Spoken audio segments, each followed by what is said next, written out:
What is up, Mavs fans and hoop heads?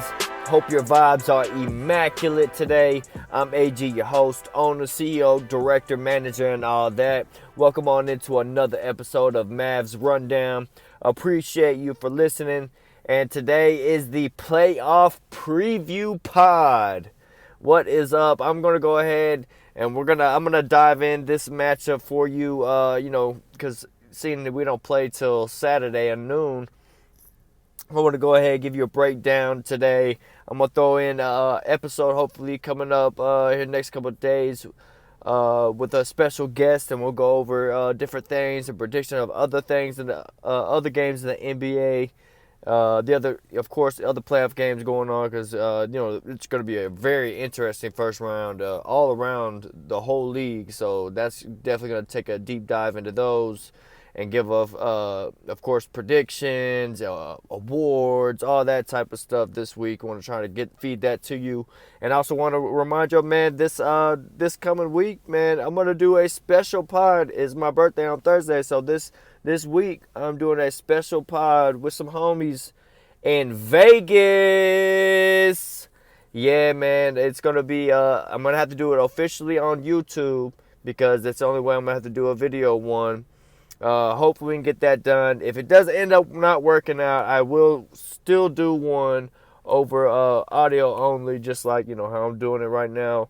But hopefully we'll do one. We'll give you a cool backdrop. It'll be the first video of the Mavs rundown. It'll be kind of cool having everyone there, even my girlfriend. It'll be really awesome. So want to try and get that in. Let y'all know. Go ahead and make sure on that episode. Hopefully come out Friday night, maybe Saturday. Hopefully Friday night, because I want to post it before the game on Saturday. We're going to get busy for that. Make sure y'all tune in for that. But, yeah, going to go ahead and do that. Okay, let's go ahead and get into it. I'm talking too much about other stuff besides the playoff against the Mavs versus the Jazz, man. This is the playoff preview, man. We're going to go ahead and start things with LUKA, the update. Right now for me, it is still, Monday the 11th, so... only, close around like 10 o'clock at night. So, not much has updated us. However, Tim McMahon did post an article I seen in ESPN where, they talked about, confirming, the MRI did, confirm the left calf strain. And, but what else I've seen in there, it says a source on the timetable also said that he was asked if he could be if LUKA would be ruled out for game 1, on Saturday, and the source said no.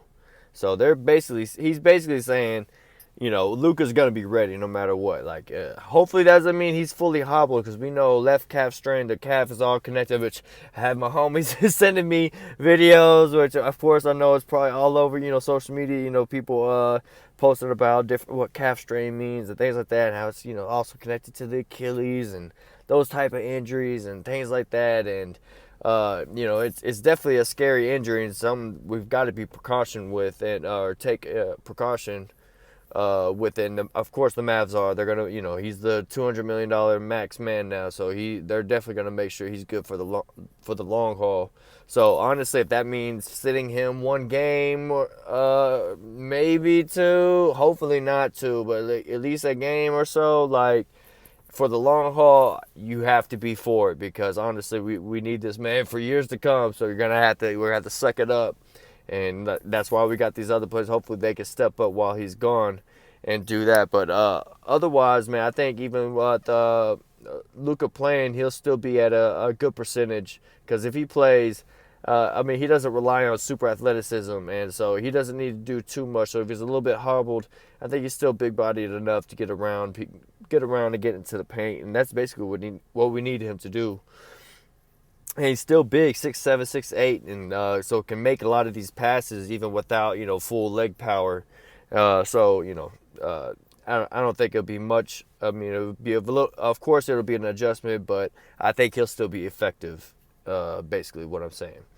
But, okay, going into this, man, the season, let me go into the records. Of course, we end up the 4th seed, Jazz the 5th seed. Mavericks ended up 52-30 for the year. The Jazz 49-33. And season series, of course, was tied 2-2. Going into that, I'll just go ahead and get into the season series. Season series, the first game I discount, and honestly, the last game I discount because the first game was pre-trade, so who cares? Like it was the old roster, it was totally different vibes. It was just scratch it. And then the last game, honestly, on March 27th, we played them. And they didn't have Rudy Gobert, so honestly, without Rudy Gobert, it's kind of if they we're missing a major star, it doesn't really it doesn't really count. You can't really look at film over and get anything from it essentially. But the two games in the middle, honestly, you could get some stuff from it. Honestly, the February 25th, the loss, they didn't have Rudy Gay, so that was kind of their only thing they were missing. And then the March 7th win with us, we won, but we were without Jalen Brunson. We didn't have Jalen Brunson for that win, so those are things still adding in. So I mean, we won that one. So adding Jalen Brunson would still be big on top of that. But going back to the February 25th game, what I took away from that was the game we lost. It was 114-109, hard fought game. Honestly, it was Donovan Mitchell went off, had 7 threes. And their starters honestly scored well. Of course, when he starts hitting, then opens the floor up for everybody else. For them to have open space, and when they have open space, they're able to knock down shots, yada yada, so on and so forth. And honestly, we dropped a lot of coverage on D Mitch, and he was able to get comfortable from shooting wise, and from then on, it just kind of opened up everything. And we weren't as aggressive, honestly, watching that game. We just on the defensive end and just overall, we weren't as, I guess, snappy to to rotations and things like that. We just it was a low scoring game, and we still 114 was a low, but I mean, if you watch the game, it was like the defense was there. I mean, as good as we could do, but we weren't the best. It wasn't full speed ahead. It was kind of like we knew where we were supposed to be, but like the aggressiveness just wasn't there in that game. Basically all I'm saying, as I keep repeating myself. But in the March 7th game, man, that was the win, 111-103. We were without Jalen Brunson. And back to the loss real quick. February 25th on that loss. That was when LUKA, Dwight Powell had their thing going on, the connection going. Dwight Powell, I think, scored 22. Spencer did pretty good, had 20 off the bench. Bertans was flamethrower mode that night, which it sucks we couldn't capitalize with a good Bertans game because nobody else gave us anything. JB, Jalen Brunson, Dodo, and Reggie Bullock all had less than 10 points in that game. So imagine if at least one or if not two of those guys had over 10 points, we might have had a different outcome and could have won that game, even with Donovan Mitchell hitting all those threes. So that was one last thing about that. So you've seen that game, guys just need to step up and basically help LUKA. Everybody's got to do their part too, not just one other guy. It's got to be a whole team effort to do it. And then the March 7th win, 111-103. We didn't have Jalen Brunson, so the win was really good. And it was good to see Spencer step up well. I think he had 23 points in that win. And LUKA also killed it. I think he had 33 or something like. It doesn't matter. He killed it. We all know that he had a monster game. And Dodo had the surprise, really big game, and was really aggressive as well. Reggie only had 5, and the bench, scored like 14 total. But the starters really picked it up in that game. And honestly, we picked it up on the defense of that game. It was better defense, holding Donovan Mitchell to 5 of 19 shooting, really getting up in him and forcing him to take. It wasn't just like he was just out there taking the same shots, and just missing them. No, we were up in them, and you could tell. And even Mike Conley held him to 3 points on 1 of 7 shooting. So we really, toned it. This is when, March 7th was when we were starting to really tone it in. That month of March was amazing for us. So this is when we were really, toning in on everything and keying in on all the details and knowing what we were supposed to do. And then, of course, Jalen Brunson being out, everybody else had to step up. And Spencer Dinwiddie definitely did his thing. And what I really like to see was Dodo be aggressive on the offensive end. He had 10 threes he took. He made 4 of them. but the aggressiveness was there, and that's what we need to see, especially when we goes against Rudy Gobert. Like, we're going to need to see Dodo step up and take those shots because he might get switched on or put out in the corner if he's having Dodo's in the corner and Rudy gets switched on and he's on him, or if we small ball five and Dodo's out there. Like, yeah, whoever that is got to be able to hit shots and be aggressive. And even if he's on the wing, like Luka's going to, or whoever it is, one of our guards are going to get in the lane. He's going to be able to need to, take these open shots that he gets, even if there's just a little bit of room. We like Dodo. He's been, a very good shooter this year, and so we really want, we want him taking taking these shots, and especially if he's got just a sliver of room, just like Reggie Jackson when he just throws them up, man. That's what we want to see. We think Dodo can hit them at an efficient clip, especially just like Reggie when he gets hot, he hits them pretty well too. Great game by the Mavs this game, forcing their other guys to have to step up, and it just wasn't enough, especially when their stars just couldn't come through, and ours did, and LUKA did, and then our starters did well.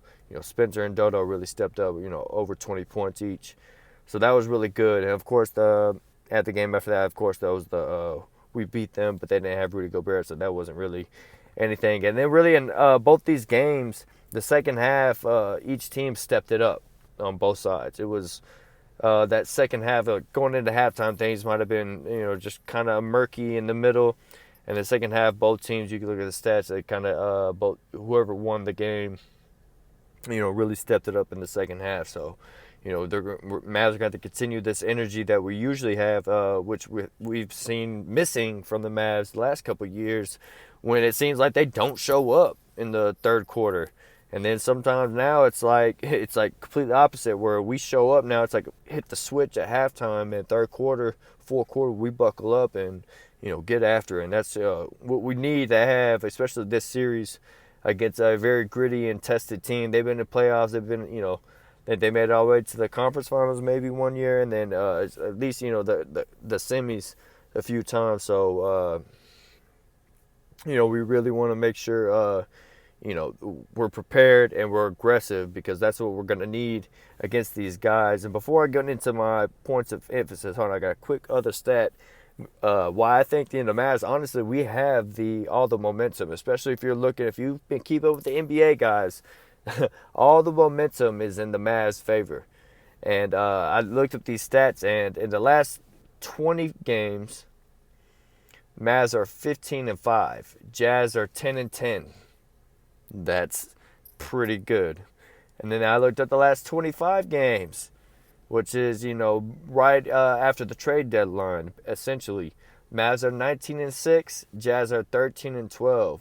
So post-trade, this trade deadline and, this second half of this season, essentially, like, the Mavs have really been on it and finding their identity, and, it's clear.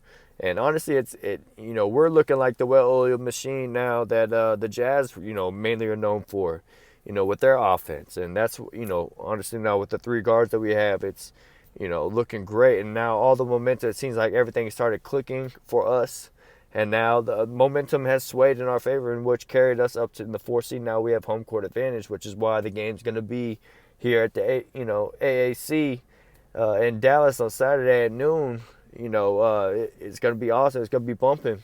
So game 1 and 2 at home are going to be big. So hopefully, LUKA's able to, capture that, especially when we got all this positive energy, going our way.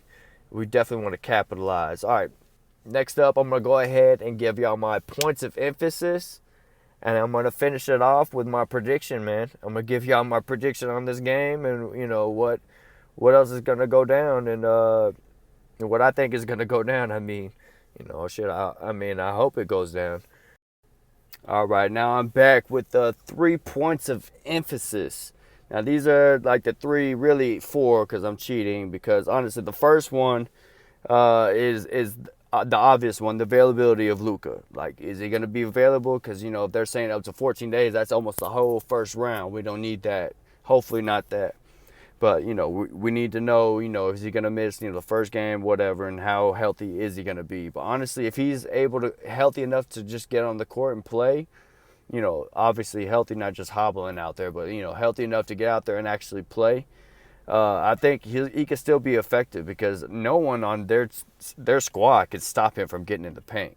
Like they have no one honestly on their roster that you could look at and be like, oh yeah, that's someone that he's gonna be scary guarding LUKA. He could shut him down. Like nobody. Go look it through the right. Donovan Mitchell, he's a little bit too small. Energy guy, but still too small. Bojan, he can go past him. Jordan Clarkson, Luke can go past him. Conley too small. Of course, you don't want to talk about the centers. Royce O'Neal, of course, you can get out on him, but he can't guard him. Royce O'Neal is no Paul George or Kawhi Leonard, and they couldn't do anything. Rudy Gay, you can throw him out on them. Daniel House Jr., there's no elite defenders, essentially what I'm saying, on their roster. You got a lot of, solid or at least good, team defenders, like Bojan, but no, elite defenders on their squad. So, LUKA honestly can feast, especially on the pick and roll. So, him just being out there is big. So, that's kind of the cheating fourth one. But here's my other three main emphasis. We're going to it. One, our three-headed monster guards got to step it up and lead the way because with their aggressiveness for this team, not just for them, because obviously all three of them have to be aggressive. But that leads into the rest of this team. Like I mentioned, Dorian Finney-Smith in the game we won where he scored 21, he was being aggressive and just shooting the ball when he was getting the open shot because he was getting open looks. So, of course, you got to take it. So that's what we need to see. And he's getting aggressive because also these other guys, LUKA was killing and Spencer was killing. So when you see these guys being aggressive, doing things, you want to make sure you're contributing, especially on the on both sides. And offensively, you want to make sure the way you contribute is make your shots, make your open shots. So if these three guys, especially LUKA, Jalen Brunson, and Spencer, have to step up. Like they have to be aggressive. Now this goes on to say the pressure is definitely on Jalen Brunson. Because if I don't say all the pressure, I'm just saying contractually because he's going to want to get paid. So if he wants to get paid big and make it tough for the Mavs, the whole re-sign or what we're going to do this offseason, he's really got the ball out and play better than what he did last season where, he missed the last two games or 3 games. They basically got played off. And it wasn't good. It wasn't a good look, and I know he's focused on changing that. So honestly, if he could just stay aggressive for us, that would be awesome. And it doesn't mean aggressive as in going in and always taking a shot, but aggressive as in when you catch it, you still drive you're still trying to penetrate and get into the paint, collapse the defenders, and go out and make a play at least for somebody else if you can't get a good look. Like, it doesn't mean just hold the ball, get kind of stagnant, dribble a couple times, and pass it away. Like, no. And when you catch the ball, we need those three guys doing something. Everybody else should be catching it and passing it, trying to find LUKA, Brunson, or Dinwiddie. If it's not in one of their hands, they don't really need to be doing anything else with the ball. Maybe Dodo can do a little bit, dribbling, but everybody else, they need to get it to one of those three guys.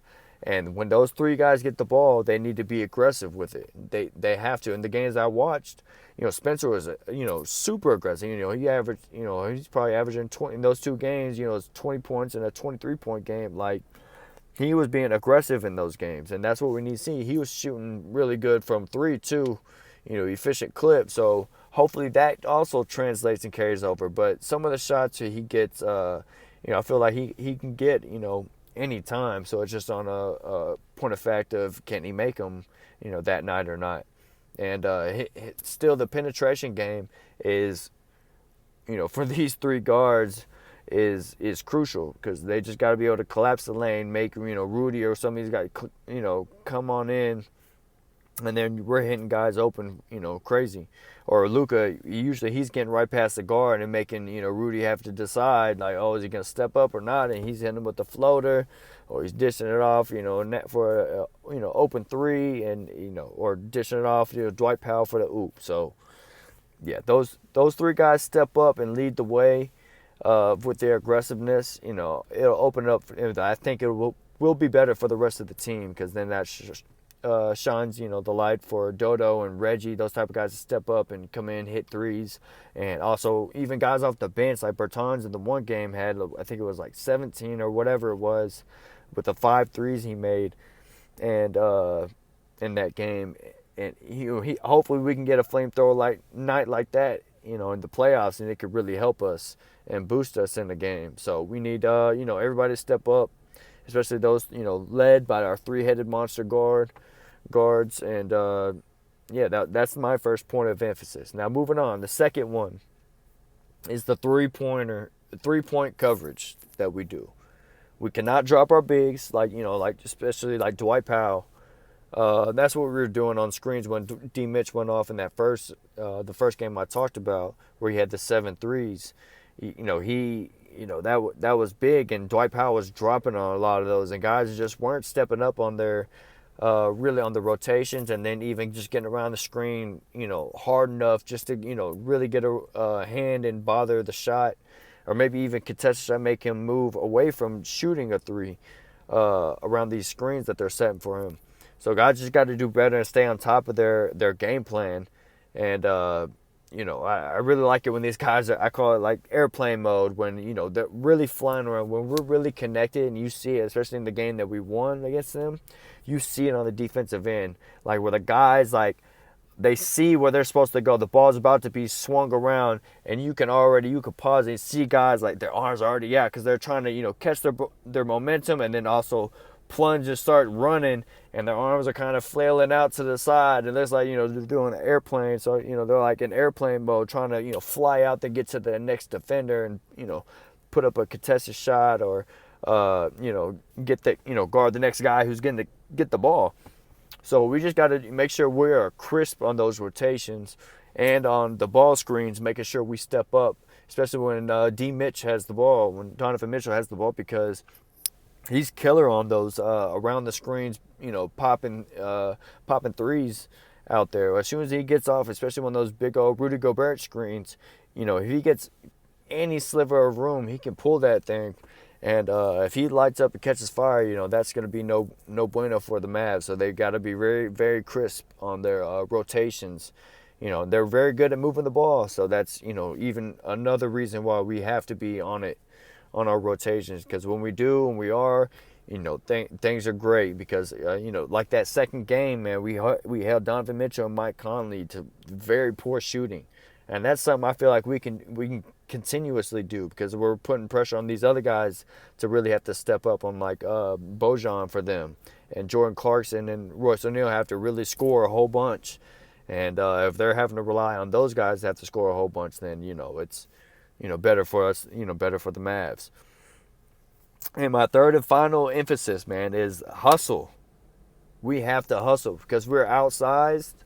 We have to hustle in every aspect, man. And that major aspect for me is when I yell every time when I'm watching that, gang rebound. We have to gang rebound, because, we obviously, what I just said, we are undersized. They have two big old centers, Rudy Gobert and Hassan Whiteside, and they basically do the same thing. They're interchangeable, or of course Rudy's better, but the skill set is somewhat similar, and they're interchangeable within their offense they run.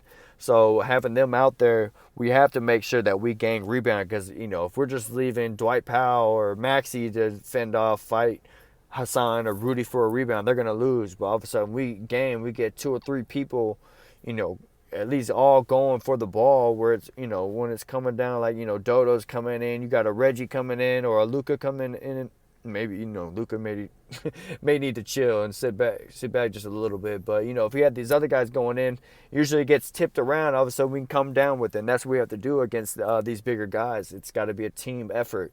And this, we've seen a great team, as I just mentioned, our staff as a team, since the trade deadline, man. We're 19-6, 15-5 in the last 5 games. Like, just, we're 15-5 in the last 20 games. We're just doing amazing teamwork. So we just have to keep this team concept rolling and keep believing in each other. And then also just, leave it all out there, because, we have to get past this first round. It's a major disappointment. And I would love to see us dismantle this Utah Jazz team, because it seems like, they got one more round left in them. And if they don't do so well, they get knocked out, they're pretty much, it seems like they're gonna break that whole thing up. So I'd love for the Mavs to be the team to go ahead and eventually do that.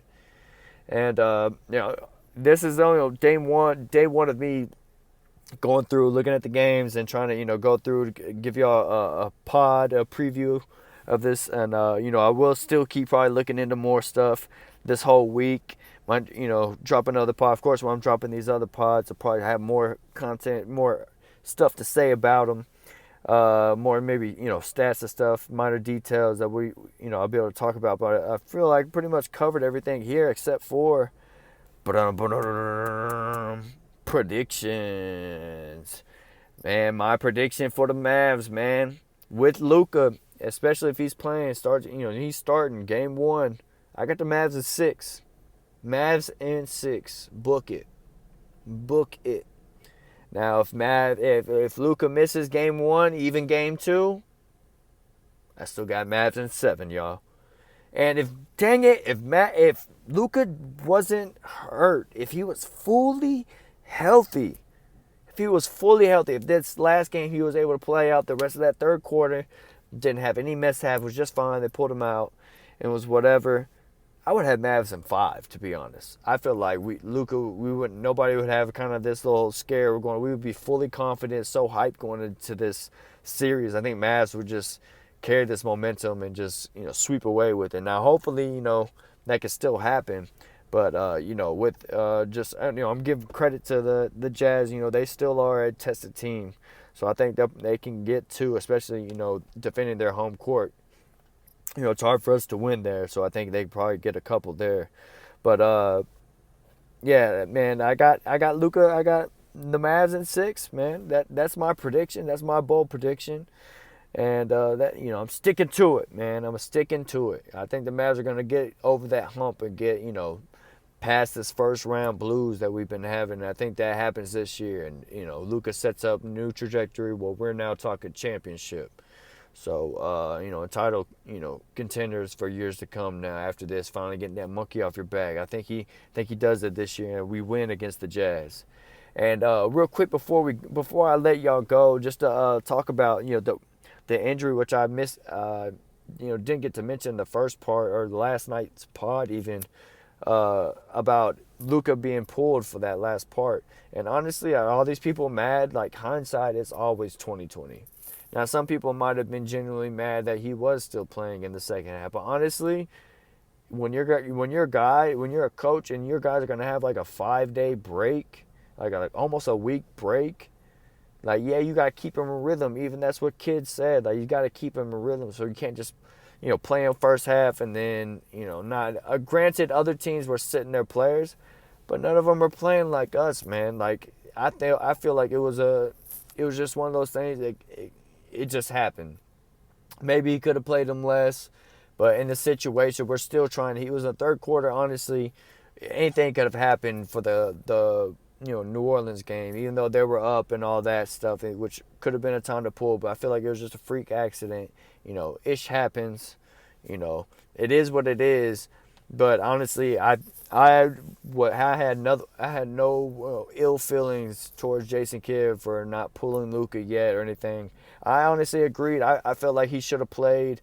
So maybe not as many minutes as he's been playing. If he plays full game, the last few games he's playing, 39, almost 40 minutes, but not any minutes like that. But I'd like him to play a good chunk of the first half, and then maybe a little bit in the third, and then pull it. Get ready, rest. We're gonna have a week off anyway. Go ahead and chill to the playoffs. So, honestly, I ain't really mad at the decision. I know a lot of people are out there, but hey, man, y'all can't get mad at that. It is what it is. I guess you can't get mad at that. I can't stop you at that. But that's just one of those things. It is what it is. We're at where we're at now. And now we just all hope and pray that LUKA is good to go for Saturday. So hopefully I'll see y'all here soon. We'll go ahead and get out of here. You can follow on Twitter if you want at Mavs_rundown. Mavs Rundown is free on YouTube along with Spotify and the Anchor app. Don't forget YouTube. I'm going to try to do that one special one in Vegas on Friday. So y'all check that one out. on YouTube, make sure you go, you're subscribed and you'll be able to, catch the notification whenever it goes down and stuff. So that would be pretty cool. And I'm AG. Thanks for listening. Remember, cool heads prevail, and I'll see y'all next time on the Mavs Rundown.